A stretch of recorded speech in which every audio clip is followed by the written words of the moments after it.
Senhor Deus, tenha misericórdia da minha vida, me dê graça, me dê sabedoria e inspiração, para que eu seja simples, objetivo e contribua na vida do meu irmão, na vida da minha irmã, através da tua palavra, em nome de Jesus. Amém. Poucos dias depois, tendo Jesus entrado novamente em Cafarnaum, o povo ouviu falar que ele estava em casa. Então, muita gente se reuniu ali, de forma que não havia lugar, nem junto à porta, e ele lhes pregava a palavra. Vieram alguns homens, trazendo-lhe um paralítico carregado por 4 deles. Não podendo levá-lo até Jesus, por causa da multidão, removeram parte da cobertura do lugar onde Jesus estava. Através de uma abertura no teto, baixaram a maca em que estava deitado o paralítico.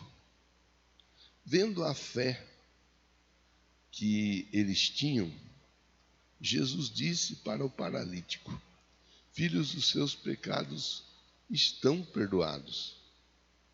Estavam sentados ali alguns mestres da lei, raciocinando em seu íntimo: por que esse homem fala assim?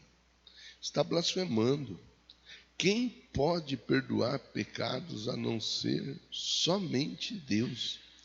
Jesus percebeu logo em seu espírito que era isso que eles estavam pensando e lhes disse: que vocês estão remoendo essas coisas em seus corações, que é mais fácil dizer ao paralítico: seus pecados estão perdoados, ou levante-se, pegue sua maca e ande. Mas para que vocês saibam que o Filho do Homem tem na terra autoridade para perdoar pecados, disse ao paralítico: eu te digo, levante-se, pegue sua maca, vá para casa. Ele se levantou, pegou a maca, saiu à vista de todos. Estes ficaram atônitos, glorificaram a Deus, dizendo: nunca vimos nada igual. Graças a Deus por essa palavra. A história de um homem paralítico aprisionado a uma cama. A história de um homem que dependia da ajuda das pessoas para se locomover, para se movimentar. A história de um homem que durante algum tempo viveu sofrendo por conta dessa enfermidade que era sobre o corpo dele, a paralisia. E esse homem, ele tinha amigos. E coisa boa é você ter amigos. A Bíblia diz que há amigos que são mais chegados que irmão. A Bíblia diz ainda que em todo tempo ama o amigo, e na angústia, no tempo difícil, nasce um irmão. Nós temos visto e vivido uma situação muito triste no Rio Grande do Sul. Muito triste. O que está acontecendo ali nunca aconteceu. O que está acontecendo ali, daqui 30 dias, 40 dias, vai dar para ter uma ideia mais ou menos do tamanho do prejuízo. O tanto de gente morrendo, o tanto de gente sofrendo, tanto de gente desesperada. E nós vemos, infelizmente, no nosso país, por questões políticas, a falta da ajuda, a dificuldade para aceitar a ajuda vinda de outros estados. Nós temos visto ali uma amostra grátis do que é uma pessoa sem ter Jesus no coração. Temos visto vídeos, eu imagino que você veja também, vídeo de gente em Instagram, em TikTok, dizendo: esse povo tem que morrer, é pouco o que está acontecendo, e coisas que vão daí para pior. Eu esses dias, ontem ou anteontem, eu estava dando uma olhada no Insta e eu vi, falei: meu Deus do céu, eu não costumo comentar, eu evito de fazer comentários, porque tem pessoa que não tem serviço, não tem nada para fazer, e elas vivem de tumultuar com comentários. Então eu evito ao máximo de comentar situações, principalmente dessa ordem, porque eu não vou ficar acompanhando o que eu comentei. E ali pode vir um comentário em cima do outro, comentário em cima do outro comentário, trazendo algum tipo de prejuízo a mim, a minha pessoa, a minha família e assim por diante. Então eu evito. Quanto eu posso evitar? É muito raro eu fazer comentários. Eu vejo, compartilho às vezes com os irmãos, mas eu escrevi. Que tempo nós estamos vivendo? Quem diria, quem ia imaginar as pessoas torcendo para que outras pessoas morram, as pessoas festejando, celebrando a morte de outras pessoas. Isso nós vemos lá no Rio Grande do Sul, lá naquela parte toda lá de baixo do mapa do Brasil. Mas é um retrato do que nós temos vivido hoje na sociedade. O amor de muitos, diz a Bíblia, esfriaria. E esse amor de muitos, especialmente, é da igreja.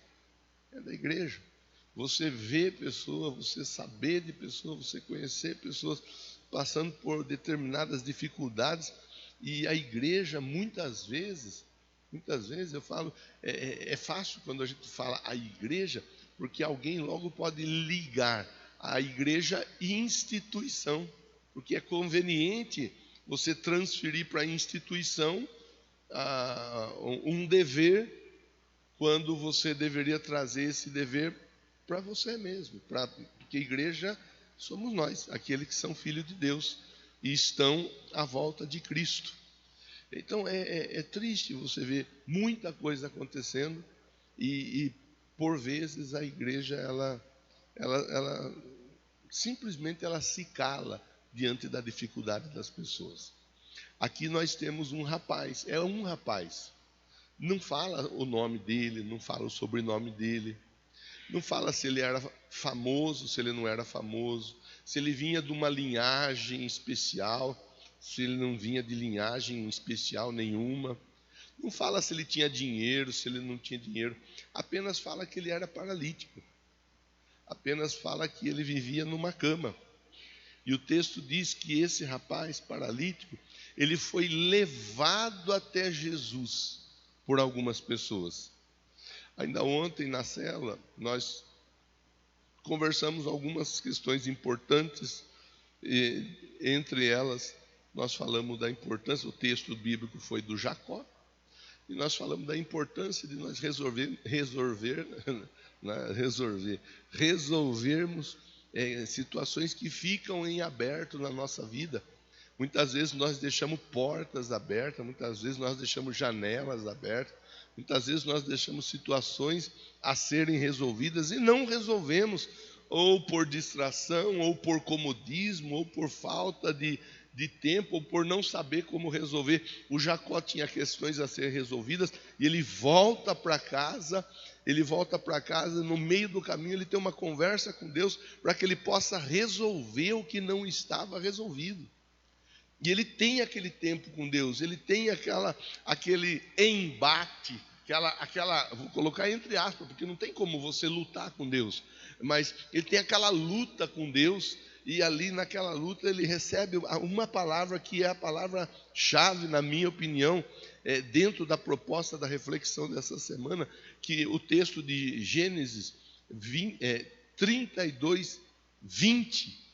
Meu Deus, Gênesis 22, 30. Se eu não estiver fazendo confusão com os capítulos, fala assim, ó, a alma de José foi poupada. A minha alma foi, de Jacó, a alma foi poupada. A importância, e eu valorizei, e eu estou aqui com você, fazendo um ajuntamento de informações para nós adentrarmos nessa conversa aqui. Quando o texto diz, a minha alma foi poupada, tem tradução que diz, a vida foi poupada. A importância de nós acreditarmos, de nós confiarmos em Deus, para sabermos que Deus, Ele é misericordioso, Ele é bom e Ele estende a mão sobre a nossa vida. Nós, até foi matéria de conversa ali, muitas pessoas cresceram ouvindo falar que Deus, Ele castiga, que Deus, Ele não gosta disso, Ele não gosta daquilo. Se a pessoa fizer isso, se a pessoa fizer aquilo, Deus vai lançar a pessoa no inferno. Sobrou até para o pastor lá, que teve gente que falou, quando a minha criança faz determinada coisa, eu falo que vou contar para o pastor. Sobra até para o pastor.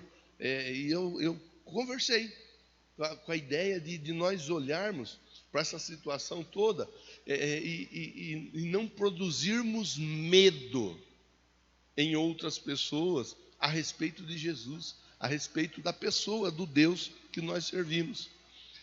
Então, o Jacó, ele vai e ele se encontra com Deus, e ele conversa com Deus, e ele luta ali com Deus, ele tem ali com Deus algo a ser resolvido, e ele recebe de Deus a bênção sobre a vida dele, onde é dito, olha, agora o seu nome é mudado, a sua história é mudada, você lutou e você prevaleceu, você encarou o que tinha que ser encarado e você prevaleceu.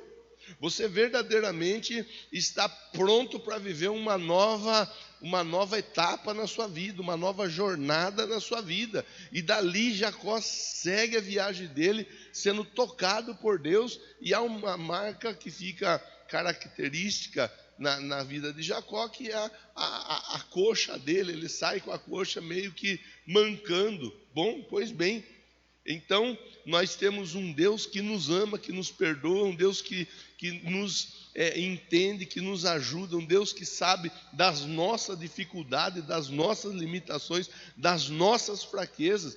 E esse homem, esse paralítico, ele é levado até Jesus, ele é apresentado até Jesus. Aqueles amigos dele, eles simplesmente fazem um esforço tremendo para colocar o amigo paralítico diante de Jesus. Eles chegam na casa, a porta da casa está cheia de gente, a janela da casa está cheia de gente. Eles não têm uma outra saída. Eles acham um caminho pelo telhado, eles descobrem parte do telhado e colocam o paralítico através do telhado diante de Jesus. Eles podiam dizer, não dá, vamos voltar para casa. Você não está com sorte hoje, hein? Hoje não é seu dia. Eles podiam ter falado muita coisa e aos olhos de qualquer pessoa, eles até teriam razão, porque realmente a casa estava cheia. Ouviram falar que Jesus estava na casa, e a Bíblia diz que muita gente foi procurar por Jesus naquela casa, mas a dificuldade, o obstáculo não foi suficiente para impedir a atitude daquelas pessoas colocar aquele rapaz diante de Jesus. A dificuldade, ela não foi suficiente. Eles venceram, eles prevaleceram diante daquela situação, diante daquela circunstância. Eles conseguiram colocar o rapaz diante de Jesus. E aí vem a parte que diz assim, olha, vendo a fé deles, a fé daqueles rapazes chama a atenção de Jesus. Chama a atenção por quê? Porque eles estão fazendo algo diferente, algo que outras pessoas até puderam fazer também, mas não fizeram. Algo que outras pessoas, de repente, nem pensaram em fazer. Eles quebraram a cabeça e colocaram o rapaz diante de Jesus através do telhado. A fé deles chama a atenção. E quando Jesus tem a oportunidade de conversar com aquele paralítico, A primeira fala de Jesus é o quê? Os seus pecados estão perdoados. A primeira fala, quer dizer, Jesus ele confronta o rapaz. Não temos detalhes, não tem. Aqui nós não vamos ver maiores ou melhores detalhes. Verso de número 7 que eu estou fazendo a leitura. Pera lá. Verso de número 5, que o 7 fala também. Verso 5 diz: Filho, seus pecados estão perdoados. Não podemos afirmar, não podemos dizer, não devemos nem especular dizendo, ele era alguém que fazia isso, ou ele era alguém que fazia aquilo, ou ele ficou desse jeito porque era costumeiro, pessoa. Não dá para especular. Mas é importante nós entendermos que Jesus conhecia a vida daquele rapaz. E conhecendo a vida daquele rapaz, antes de qualquer coisa, Jesus libera a palavra: os seus pecados estão perdoados. Porque o que trava, o que barra, o que bloqueia, o que impede a vida de uma pessoa de ir além, ir adiante, avançar, é o pecado. O pecado que muitas vezes é cometido de uma maneira muito sutil e não é dada a devida importância ao pecado. Outro dia, conversando com uma pessoa, essa pessoa havia comentado que queria participar junto de Santa Ceia, participar junto das atividades na igreja, e queria batizar, inclusive, mas essa pessoa não podia porque ela é amaziada. Então, o pastor, a denominação, não permite que seja batizado. Eu não estou aqui para criticar a denominação, não estou aqui para criticar pastor. Quem sou eu para criticar qualquer pessoa? Mas é uma situação triste, a pessoa querendo passar pelas águas. Não é uma questão pessoal, é uma questão que envolve uma outra pessoa. Casar é duas pessoas. Se estão juntos, se moram juntos, se estão abrasados, tico-tico no fubá, ou sei lá, depende de duas pessoas, tomada de decisão. E essa pessoa, ela estava dizendo: pastor, eu queria tanto batizar, queria tanto poder participar de Santa Ceia, mas eu não posso, eu sou impedida de participar por causa da condição que eu estou vivendo. Sabe, esse tipo de situação, ele chateia. E eu vou dizer por que eu fico chateado. A pessoa, ela pode de repente saber que o fulano e a beltrana são amaziados, por isso não participa de Santa Ceia. Mas e quem, por exemplo, não é dizimista e não é ofertante? Que a Bíblia diz que é ladrão. É a Bíblia que diz, é ladrão. Para quem não dizime e não oferta, serve a Santa Ceia? Quem não dizime e não oferta pode passar pelas águas do batismo? Quem mente, porque não dá para saber quem mente. Tem muita gente por aí que até a foto do perfil da pessoa é uma mentira. E coloca lá uma mocinha de 18 anos, vai ver, já tem 99 anos, está fazendo hora extra na terra, já era para ter sido levada para o céu, mas está lá a foto de 18 anos. E aí, como que é? Como que funciona? Por isso eu acho perigoso, eu acho difícil. Eu penso que esse tipo de postura, de posicionamento, ele não é saudável. Porque a Bíblia diz que com a mesma régua que nós medimos, nós vamos ser medidos. E vai ser acrescentado. Então, se eu passo a medir alguém, por isso eu me esforço, eu tomo cuidado para não ficar medindo ninguém e dizendo quem pode, quem não pode, quem deve, quem não deve, quem é, quem não é. Porque eu sei que se eu usar a régua, essa régua vai ser usada sobre a minha vida.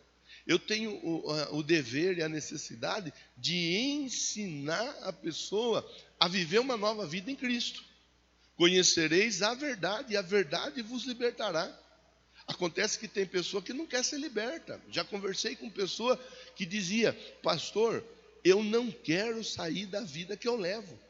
Não vai adiantar o senhor ficar pregando para mim a respeito de uma nova vida, porque eu gosto de ir para o forró, e se homem casado me der mole, eu agarro o homem casado e não estou. A pessoa declara isso assim, como se ela estivesse pedindo um copo de água. Então, todas as pessoas querem ser libertas? Não. Todas as pessoas querem ter mudança de vida? Não. Mas há pessoas que querem ter uma transformação.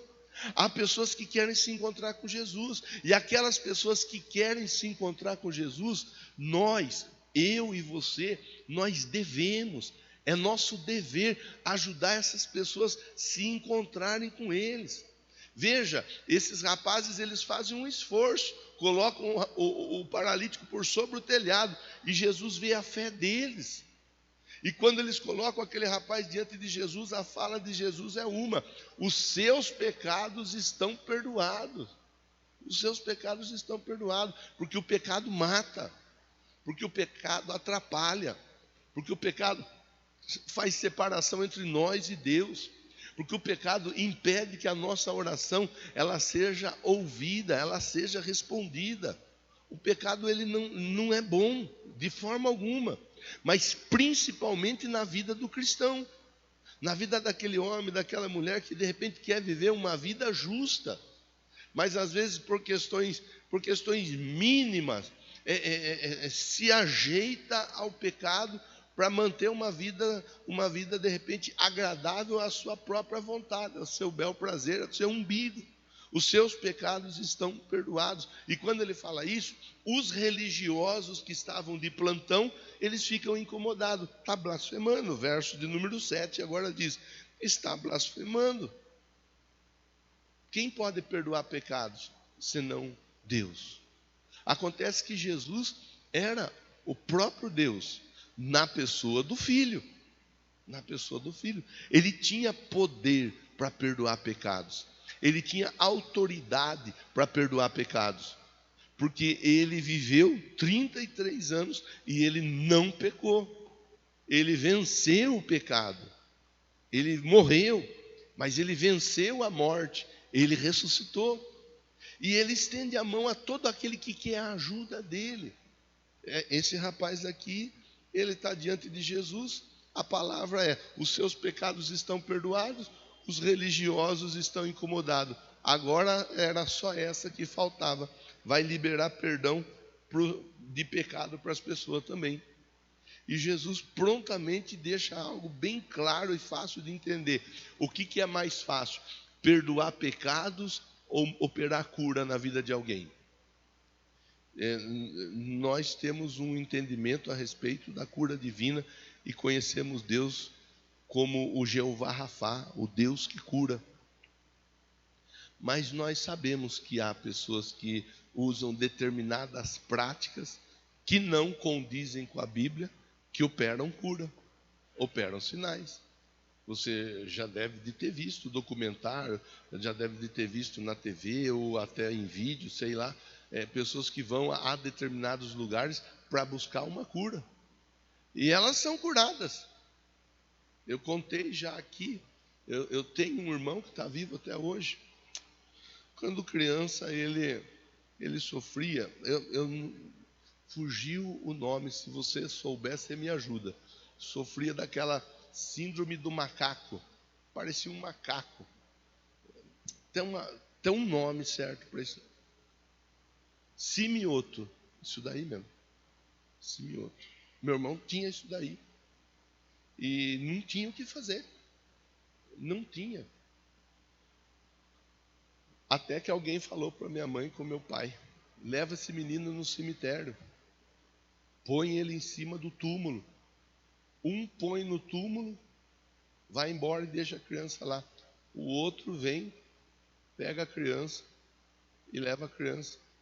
E fizeram isso. Não foi a minha mãe junto com meu pai, mas foi meu tio junto com meu pai. E eles fizeram isso. E você quer que eu fale? O meu irmão está lá. Meu irmão está lá. E a cabeça, meu pai era crente. Ele acreditava em Deus. Mas ele sempre comentava comigo: como que vai explicar, não? Nós deixamos o seu irmão em cima do túmulo, pegamos ele E ele foi curado. A Bíblia diz que o Deus deste século cega o entendimento das pessoas para que não resplandeça a luz do Evangelho, a salvação para elas. A Bíblia diz que Satanás tem poder de se transformar em anjo de luz. Em anjo de luz. Ele tem poder de enganar as pessoas. Tanto que você vai pegar a sua Bíblia e você vai ler e vai ver no Antigo Testamento com maior clareza. Os reis, eles tinham os seus magos, os seus encantadores. Quando Moisés está diante do faraó, outros encantadores estavam diante de faraó também. Eles têm poder, as trevas têm poder. E a mesma treva que coloca uma enfermidade é aquela treva que tira aquela enfermidade para trazer confusão na vida da pessoa.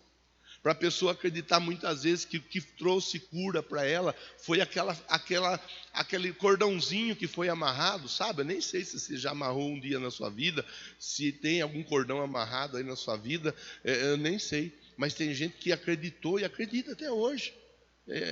Amarra o cordãozinho e quando o cordão quebrar, a doença vai ter desaparecido. Amarra o cordão no pescoço e assim por diante. Não sei se você já colocou a mão na cinza. Alguém já colocou a mão na cinza aí? Vocês nunca colocaram a mão na cinza? Vamos fazer então a campanha da cinza. Lá em casa nós colocamos a mão na cinza por várias vezes. Que eu corto íngua. Já cortou íngua, Daniel? Então, pois é. É um monte de situações. Quem faz, quem pratica, eu não estou aqui criticando, não é crítica, é constatar. Há muitos tipos de fé que são exercidos por aí e as coisas acontecem, produzindo confusão espiritual, confusão mental, fazendo com que as pessoas fiquem presas muitas vezes naquilo que é do passado, naquilo que não tem nada a ver com Jesus, com a cruz de Cristo. Mas a pessoa, ela segue firme e forte. Tem muito crente que tem o seu anjo da guarda, até hoje em cima da cama. Esse é meu anjo da guarda, vai me proteger. Tá tudo bem. Nós não vamos brigar com quem tem e com quem não tem. Mas nós precisamos saber que a Bíblia fala que o anjo do Senhor, que é Jesus, acampa-se ao redor daqueles que o temem e os guarda e os livra. Nós precisamos entender que a cura, que a salvação, que a mudança da história, que a transformação está em Jesus. Esse rapaz, ele é levado numa cama. Quanto tempo daquele jeito? Eu não sei. Se algum de vocês estudou e souber quanto tempo, você me ajude, por favor. Mas a Bíblia, eu pelo menos não consegui identificar quanto tempo esse rapaz viveu na cama daquele jeito. Quanto tempo aquela cama prendeu ele. Quanto tempo aquela cama disse para ele: você não vai a lugar nenhum sem depender da ajuda de alguém. Você não vai fazer nada na sua vida sem você depender do favor, da bondade, da misericórdia de alguém. E quantas pessoas vivem assim? Elas não têm uma cama que prende elas, literalmente falando. Mas tem pessoa que não consegue fazer nada se não for dependendo da ajuda de alguém. Tem pessoa que não consegue conquistar nada se não for dependendo da ajuda de alguém. Tem pessoa que não consegue sair nem de casa se não passar alguém para chamar a pessoa, para buscar a pessoa, para levar a pessoa. A pessoa não consegue sair nem de casa. Eu não estou dizendo que nós não devemos receber ajuda, irmão. Ajuda e dinheiro é duas coisas que nós não rejeita. Nós aceita ajuda e nós aceita dinheiro, se quiser nos dar também.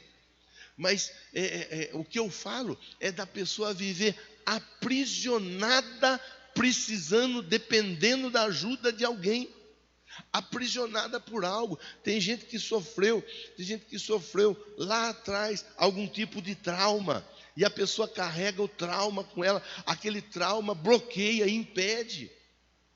Ainda, há poucos dias eu ouvi alguém dizendo assim, pastor, eu tenho um trauma, eu sofro com um trauma, um bloqueio, que eu participava num determinado lugar de reuniões e era aberta a oportunidade da fala. E eu costumava me manifestar, eu costumava falar, eu costumava conversar. Eu costumava dar a minha opinião quando me era dada a oportunidade da fala, mas naquela reunião sempre tinha gente que não contribuía, mas estava pronta para tirar sarro, para rir da opinião dos outros. E toda vez que eu falava, havia aquela situação de pessoas estarem rindo de mim, rindo da minha participação, da minha contribuição. Isso foi gerando na minha vida um bloqueio, uma barreira, uma dificuldade que hoje eu não consigo falar com tranquilidade diante das pessoas, porque eu acredito que vão rir de mim, que vão zombar. Quantas pessoas vivem assim, irmão? Quantas pessoas vivem desse jeito? Quantas pessoas não conseguem ter uma vida bem resolvida sentimentalmente, emocionalmente? Estão presas.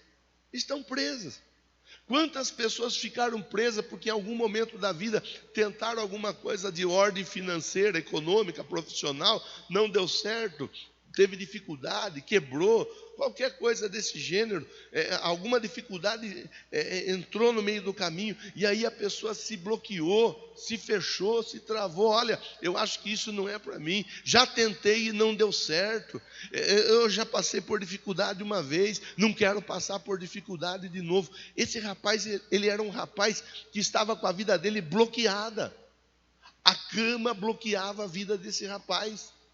E quando ele tem um encontro com Jesus, a primeira frase é: os seus pecados estão perdoados. A Bíblia fala para nós que o maior de todos os pecados, que inclusive não tem perdão, é a blasfêmia contra o Espírito Santo.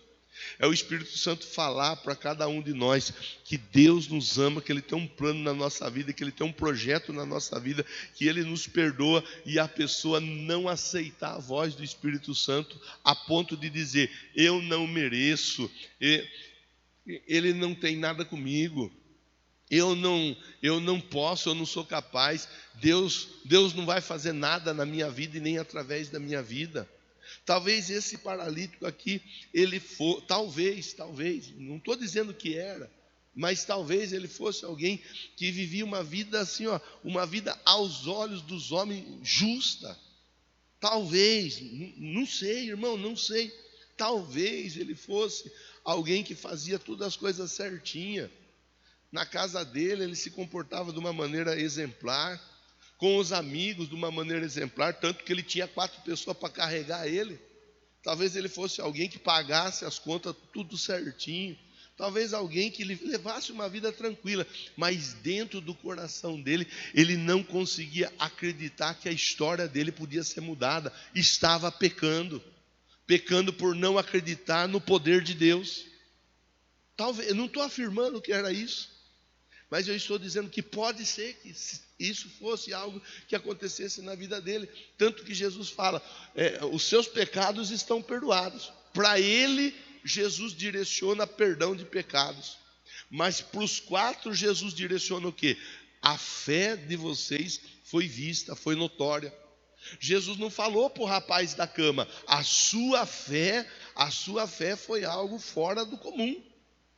A sua fé mudou a sua história. Jesus, vendo a fé deles, dirige a palavra até o rapaz e fala: os seus pecados estão perdoados. E quando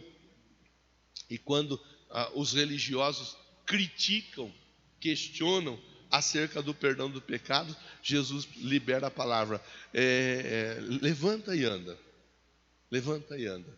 E aquele rapaz, a partir daquele momento, ele levanta, ele pega a cama significa o testemunho a ser contado. Ele levanta, carregando o testemunho de vida que ele tinha, e ele começa a andar. A história de uma pessoa é mudada naquele dia. Mudada porque haviam pessoas que acreditavam no poder que há em Jesus. Mudada porque haviam pessoas dispostas a pagar o preço por alguém. Mudada porque pessoas se esforçaram para ver a transformação na vida daquele rapaz. Aquele rapaz tem a história dele mudada. Levante, verso 11. Pega a sua cama, pega a sua maca, vá para casa. Ele se levantou, ele pegou a maca, As pessoas viram o que estava acontecendo, ficaram com a boca aberta. Esse Jesus que estava lá para mudar a história daquele rapaz, para abrir a boca, enchendo de espanto o coração de todos que estavam naquela casa. Esse Jesus que honrou a fé daqueles que fizeram um esforço tremendo, levando aquele rapaz até Jesus. Esse Jesus é o mesmo Jesus que está aqui nessa manhã. Esse Jesus é o Jesus que libera perdão de pecados. Porque muitas vezes a pessoa, ela pode não ser alguém que mente, não ser alguém que trai, não ser alguém presa a algum vício, não ser alguém presa a determinadas práticas de pecado, mas é alguém que é incrédulo, alguém que tem dificuldade para acreditar na mudança, alguém que tem dificuldade para acreditar na transformação, alguém que tem dificuldade para acreditar que Deus pode fazer, apesar da pessoa ser uma pessoa de difícil crença, mas Deus pode fazer. É o mesmo Jesus que está aqui nessa manhã. É o mesmo Jesus que está olhando para todos nós e dizendo: eu posso mudar a sua história. Levante, pegue sua cama, ande. Com outras palavras, esteja disposto a carregar o seu testemunho por onde quer que você passe. Esteja disposto a dizer, esteja disposto a falar, esteja disposto a contar o que Deus fez e tem feito na sua vida. Que Deus nos ajude. A palavra, ela está pregada. A palavra está sobre a nossa vida. A palavra é para que todos nós possamos sair daqui com respostas. E eu quero te incentivar nesse momento a se colocar em pé, para que nós possamos orar baseado na palavra. Pastor, o senhor está falando aí, algumas coisas que o senhor falou faz sentido na minha vida. Alguns obstáculos, alguns bloqueios, algumas dificuldades que o senhor falou, é exatamente coisa que está acontecendo na minha vida. O Jesus que estava lá é o mesmo que está aqui. E Ele está liberando sobre a nossa vida, primeiramente, o perdão dos pecados, porque todos nós somos pecadores.